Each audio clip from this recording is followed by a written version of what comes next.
अभी भगवान अचिंत्य भेदाभेद तत्व बता रहे हैं ब्रह्मांड को, ब्रह्मा को। इसका अर्थ है कि हे ब्रह्मा, मैं इस ब्रह्मांड में आता हूं, प्रवेश करता हूं, तो भी मैं इसमें प्रवेश नहीं करता हूं। इसका अर्थ क्या होता है? क्या होता है इसका अर्थ? कि मैं इस ब्रह्मांड में प्रवेश करता हूं, लेकिन गर्भोदकशाही की विष्णु के रूप में, मेरे मूल रूप में मैं गोलोक में रहता हूं।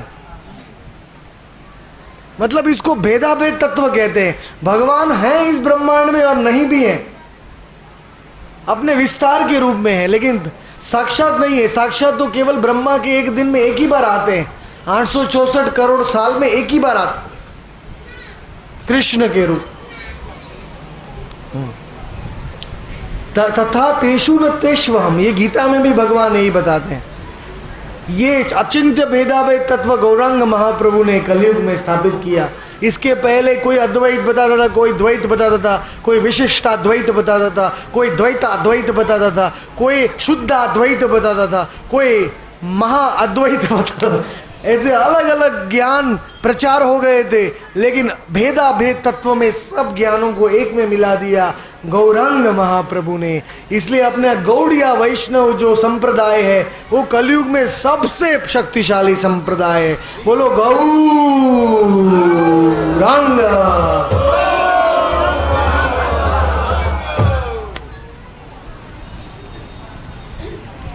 तो इस प्रकार से दूसरे स्कंद को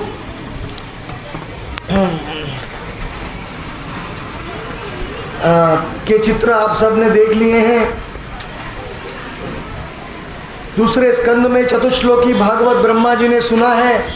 उसके बाद विदुर जी ने उद्धव जी से मिलन किया, मैत्रेय से मिलन किया। आज वो चित्र मैं नहीं ला पाया हूँ, कल दिखाऊंगा वो सब लीला का चित्र। मैत्रेय से मिलन किया और उसके बाद में मैत्रेय मुनि ने उद्धव को गूढ़ सृष्टि के तत्व के बारे में बताया है। जिसको इसमें ज़्यादा जानने की रुचि है वो आप द्वितीय स्कंद पढ़ सकते हैं या जगन्नाथपुरी में आ सकते हैं। मैं आपको 1 महीने के लिए सुनाऊंगा।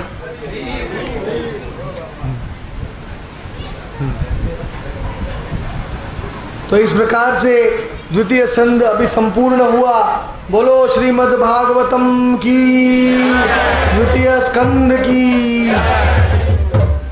अभी हम श्रीमद् भागवतम के तृतीय स्कंद में प्रवेश करते हैं। भगवान के चरण से हम भगवान के घुटनों में आ गए। तृतीय स्कंद मतलब भगवान के स्वरूप को धीरे धीरे और देख रहे हैं। और ये तृतीय स्कंद की में बहुत अद्भुत अद्भुत लीलाएं हैं, लेकिन आप सब 6:30-7 बजे आते हैं और आपको पूरे 12 स्कंद सुनना है, ये संभव नहीं हो सकता है।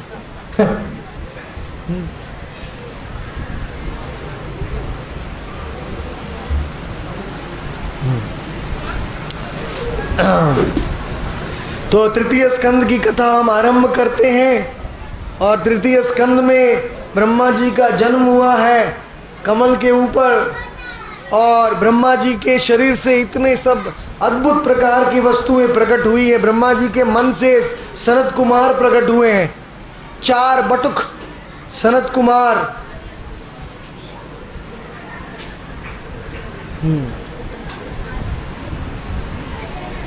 ब्रह्मा जी के शरीर के अलग अलग अंगों से अलग अलग वस्तुएं प्रकट हुई हैं। इन सबको समझाने में भी 7 दिन लगेगा, सब अलग अलग।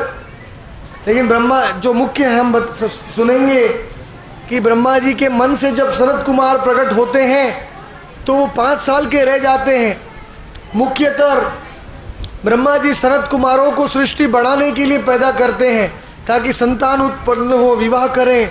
लेकिन सनत कुमार अनंत काल तक ब्रह्मचारी रहना चाहते हैं, इसलिए वो 5 साल से बड़े ही नहीं होते हैं। तो ब्रह्मा जी सनत कुमार के ऊपर गुस्सा हो जाते हैं। ऐसा जब गुस्सा होते हैं तो उनकी दोनों भवों के बीच में से किसका जन्म होता है? शंकर जी का, रुद्र का, बोलो रुद्रदेव की, महादेव की। ऐसे एकादश रुद्र है, 11 रुद्रों का जन्म होता है। उसमें से जो बीच में से जो जन्म होता है वो 5वें रुद्र हैं, 5 माथे वाले रुद्र, उनको कहते हैं नील लोहित शिव। पंचमुखी शिव बोले कृष्ण कृष्ण हरे हरे, चतुर्मुखी ब्रह्मा बोले राम राम हरे। तो ब्रह्मा जी का ये ब्रह्मांड का सृजन शुरू करते हैं। ब्रह्मा जी गर्भोदक्षाई विष्णु का दर्शन करते हैं।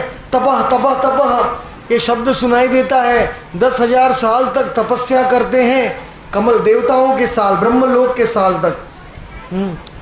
और बाद में ब्रह्मा जी की सृष्टि 5 प्रकार से होती है। मोहम, अंध तमिश्रम, महामोहम, तमह और तमिश्रम।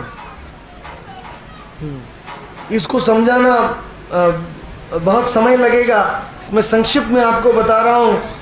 और ब्रह्मा जी बाद में रुद्रों को प्रकट करते हैं। मन्यु मनु महिनाश महन शिव ऋतध्वज उग्रेत भाव काल वामन देव धृतव्रत। ये 11 प्रकार के रुद्र हैं, क्योंकि किसी वस्तु का सृजन करने के लिए उसका संहार की भी तैयारी करनी पड़ेगी। भूत्वा भूत्वा प्रलीयते। उसके बाद में रुद्र के कई संतान होते हैं। ब्रह्मा जी वापस सृष्टि में लगते हैं। बाद में उनके 10 पुत्र पैदा होते हैं। मरीचि, अत्रि, अंगीर, पुलत्स्य, पुलह, क्रतु, भृगु, वशिष्ठ, दक्ष और नारद। और ये संतान ब्रह्मा जी के मन से, आंख से, मुंह से, नाक से, नाभि से, हाथ से, स्पर्श से, सांस से, अंगूठे से और विचार से प्रकट होते हैं। अलग अलग ये 10 पुत्र बोले, ये 10 अलग अलग वस्तुओं से प्रकट होते हैं। और बाद में ब्रह्मा जी की बुद्धि से, जो ब्रह्मा जी के शरीर में सबसे अच्छा भाग है, उससे कौन प्रकट होता है? नारद जी। नारद मुनि बजाए वीणा।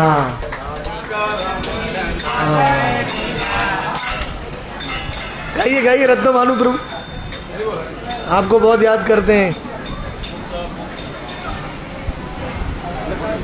नारद मुनि बजाए वीणा, नारद मुनि बजाए वीणा, राधिका रमण नामे। नारद मुनि बजाए वीणा, राधिका रमण नामे। नाम अपनी उदिताय, नाम अपनी उदिताय, भगत गीत सामे। हे नारद मुनि उदिताया भगत गीत सामे। नारद मुनि बजाय वीणा, राधिका रमण नामे। नारद मुनि बजाए वीणा। अमिय धारा विषधरा श्रवण युगल जिया। अमिय धारा विषधरा श्रवण युगल जिया। भगत जन सगले नाचे, भगत जन सगले नाचे, हरिया अपन हिया। हरिया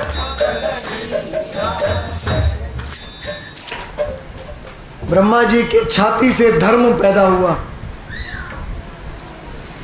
और ब्रह्मा जी की पीठ से भयंकर मृत्यु का पैदा हुआ, सृष्टि हुआ।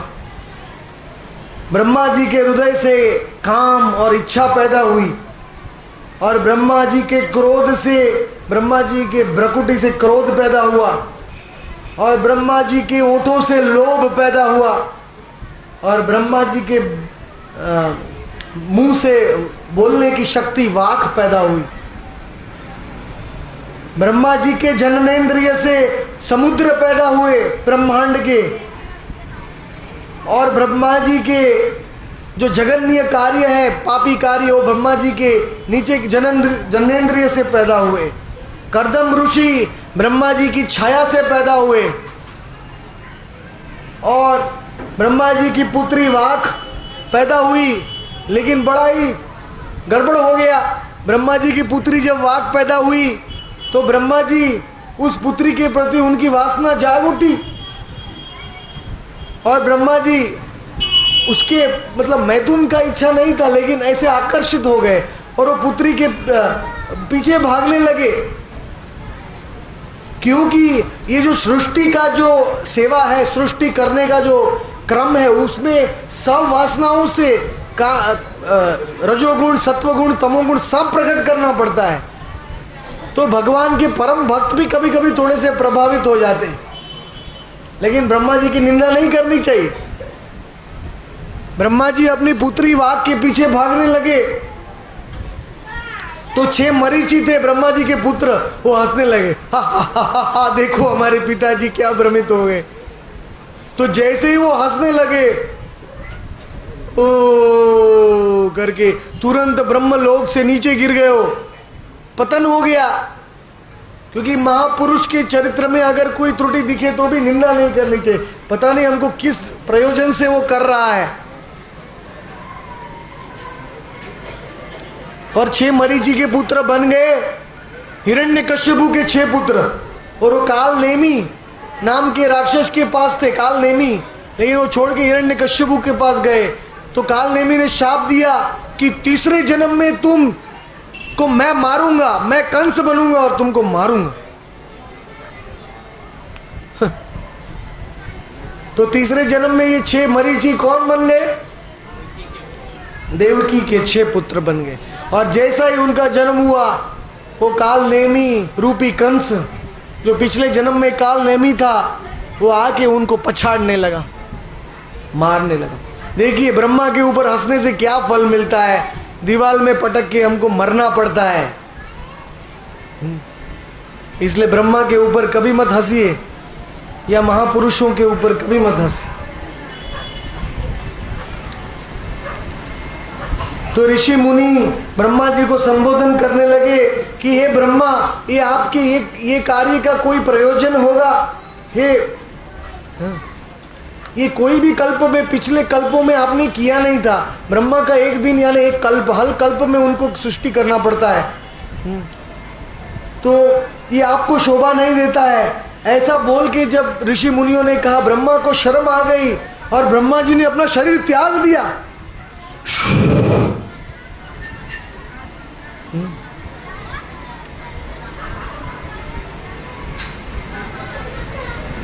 और ब्रह्मा जी ने अपना शरीर जब त्याग दिया तो उनके शरीर के त्याग से, छाया से अंधकार पैदा हो गया। अंधकार पहले नहीं था ब्रह्मांड में।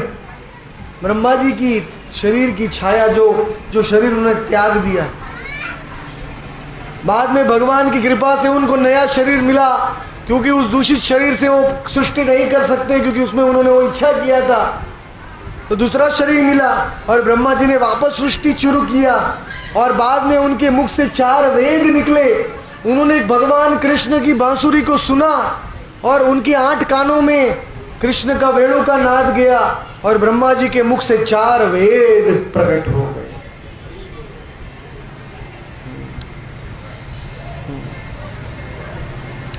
और बाद में यज्ञ करने का जो सामग्री है, धर्म के 4 खंबे हैं, 4 वर्ण आश्रम हैं और पुराण है, इतिहास है, जो पंचम वेद कहे गए हैं पुराण, वो भी पैदा हुए ब्रह्मा जी के मुख से। आप जानते नहीं है कि स्वर्ग लोक में जो पुराण है उसमें तो करोड़ों श्लोक हैं, पृथ्वी लोक में तो पुराणों में खाली 1 लाख श्लोक हैं। जैसे आप ऊपर के लोकों में जाएंगे वहाँ पुराणों में कई लाखों श्लोक होते हैं, क्योंकि वहाँ देवता लोग लाखों साल तक जीते हैं, वो पुराणों का पाठ कर सकते हैं। उसके बाद वेद निकले, वेदों के भाग, संस्कृत के अक्षर निकले, संगीत निकला, धनुर्विद्या, शस्त्र विद्या, मेडिकल विद्या और तर्क वितर्क, अपने आप को प्रकट करने की विद्या, 4 आश्रम, ये सब निकले। और उस प्रकार से और सृष्टि को बढ़ाया ब्रह्मा जी ने। और ब्रह्मा जी जब मग्न हो गए थे तो उनके शरीर में से दो स्वरूप निकले। ब्रह्मा जी के शरीर में से दो स्वरूप प्रकट हुए। जो पुरुष का स्वरूप था वो था स्वयंभू मनु। ये 4 सनत कुमार हैं जिन्होंने कभी भी विवाह नहीं किया। अभी भी सनत कुमार पूरे ब्रह्मांड में घूम रहे हैं। जहाँ जहाँ भागवत सप्ताह होता है सनत कुमार जी आके बैठ जाते हैं। इसलिए हमने कलश किए हैं कि सब महापुरुष इसमें आके बैठ जाएंगे। एक्चुअली आसन बनाना चाहिए, लेकिन कितने कितने आसन बनाएंगे सब महापुरुषों के लिए। हाँ,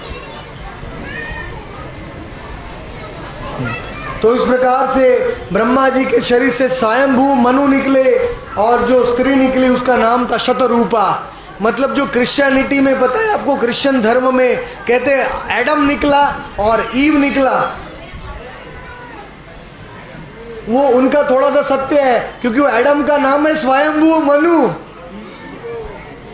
वो क्रिश्चियन धर्म में उनको पता नहीं है एडम का नाम क्या है, लेकिन हमारे भागवत में तो और विस्तार से बताया गया है। वो तो कहते हैं कि वो क्या खाया, एप्पल खा लिया, लेकिन भागवत में बताया है ब्रह्मा जी के मुख शरीर से स्वयंभू मनु और शतरूपा निकले और उन्होंने मैथुन किया और उनके 5 पुत्र बने। प्रियव्रत, उत्तानपा, 2 पुत्र और 3 पुत्रियां, आकुटी, रुचि और देवहूति। और उसमें से जो रुचि को अपनी आकुटी की पुत्री रुचि को दे दिया और देवहूति को कर्दम मुनि को दे दिया और प्रसूति को दक्ष प्रजापति को दे दिया। इस प्रकार से उन्होंने विवाह किया और उनमें से कितनी संतान उत्पन्न हो गई। पूरे ब्रह्मांड का पॉपुलेशन बढ़ने लगा। जो ब्रह्मा जी को सेवा भगवान कृष्ण ने दिया था वो ब्रह्मा जी वो सेवा को धीरे धीरे आगे बढ़ाने लगे। और उस प्रकार से ब्रह्मा जी ने मनु को कहा, हे मेरे पुत्र, मैं तुमको विनंती करता हूँ कि तुम और संतान उत्पन्न करो और तुम प्रजा को बढ़ाओ,